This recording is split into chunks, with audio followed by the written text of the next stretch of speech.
yo Jabroil, men ummatimni kamoli yaxshi ko'rganligimdan ummatimni mendan oldin tiriltirib do'zaxga Xudo kirgizib yormadimi desalar, Jabroil alayhissalom aytar ekanlarki, yo Rasululloh, hali hech kim tirilgan yo'q, birinchi bo'lib siz tirildingiz. Rasululloh Abu Bakr Siddiq aytar ekanlarki, siz mahshargohga boring, meni ummatimni farishtalar tanimasdan qo'pollik qilib qo'yishmasin.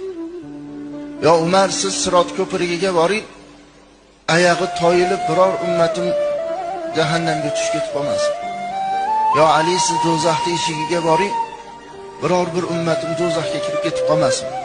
Yo Usmon, siz tarozini oldida turing, Alloh taolo meni ummatimdan birortasini do'zaxga hukm qilsa kechirishligini siz so'rang, siz so'ragan narsani Alloh taolo bermaslikdan uyatadi deb 4 ta sahobani 4 ishga mas'ul qilib qo'yar ekan.